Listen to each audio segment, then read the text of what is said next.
If I had to start from day one and I could only choose 10 exercises that will allow me to build the most amount of muscle and strength in just 90 days, these would be my top 10 exercises.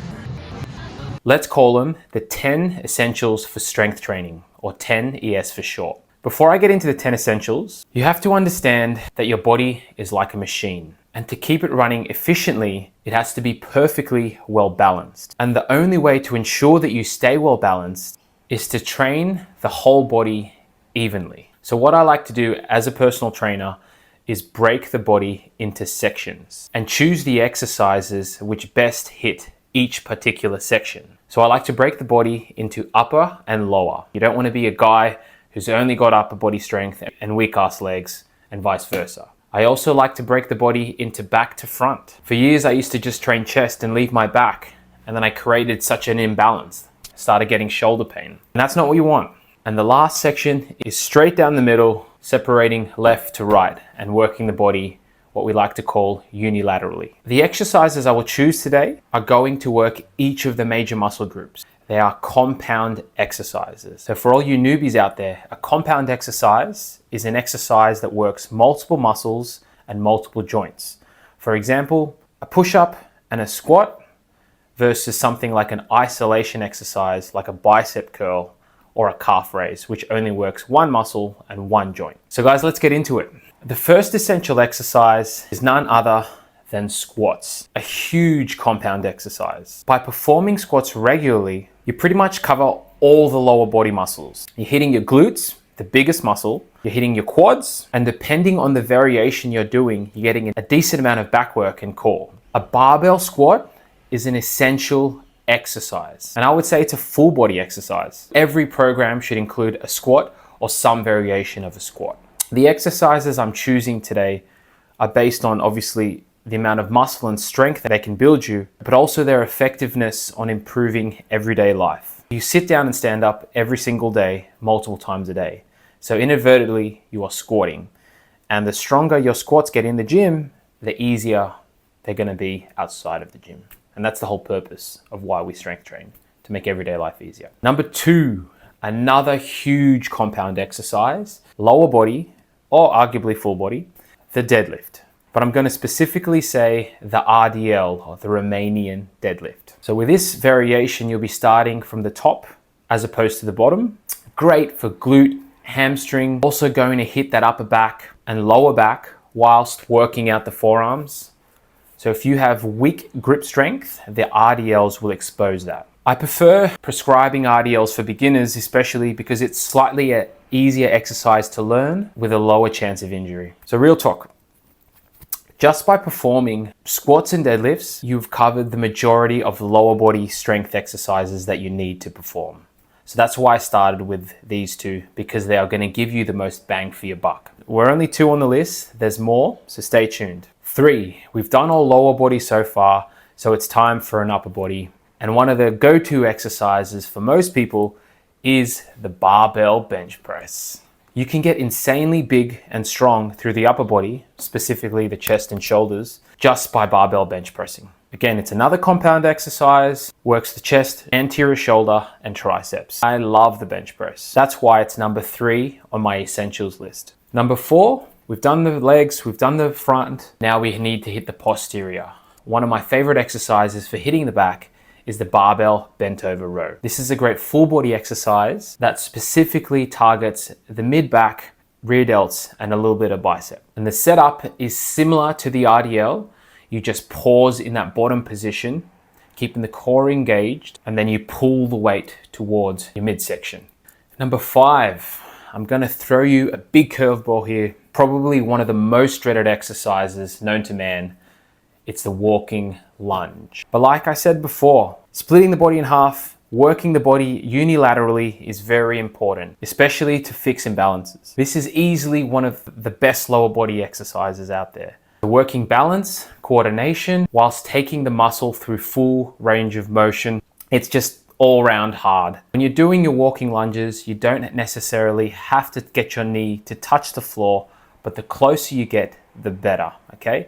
Think about control on the way down and really planting your front foot on the floor for the stability. This is a great glute quad builder. Like I said before, it's great for working any imbalances. You may also notice that one side is weaker than the other, and that's normal. And this goes for all unilateral exercises, okay? Left to right side. Always start with your weaker side. So we've covered squats, we've covered deadlifts, we've covered lunges. Those 3 exercises alone are pretty much all the exercises you need to grow lower body strength and build muscle. Number 6, the second back exercise to hit the list. There are only 2 ways to train your back.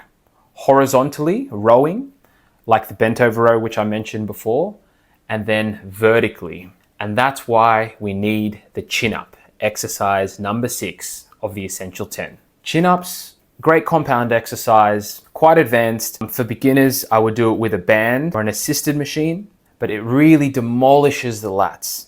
Grip strength, and obviously all the pulling hits the biceps as well.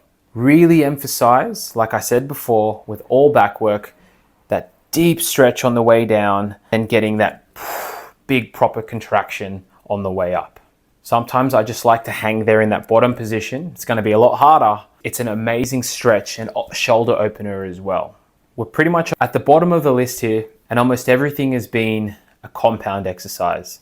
So it's only fair to throw in some isolation. And the first isolation exercise to hit the Essential 10 is the dumbbell lateral raise. All the pushing you do is going to hit the front delt. All the pulling you do is going to hit the rear delt. But the side delt, the lateral delts, are missed. So that's why we got to include them. And I wish I trained my side delts a lot more growing up. I've always been a chest guy, then I switched to a back guy, and I just neglected my shoulders. But getting big, developed capped shoulders is a quite aesthetic look, and they're very hard to grow. And with the dumbbell lateral raise, there's no need to go excessively heavy. I've been training for 16 years, and the heaviest I've ever gone is 10 kilos. So start light, start controlled, and slowly work your way up. I like to hit them in a higher rep range, 10 to 12. Number 8, so while we're on the shoulders, I'm gonna throw in a shoulder compound, the barbell overhead press. Overhead pressing is essential. Not everyone can do it because it's so hard to get the positions and the stability, but very beneficial if you can. I love the standing overhead press compared to the seating, and you'll notice that the seating is easier and you'll be able to push harder, but I like the stability component, okay? You're working more muscles in that standing position.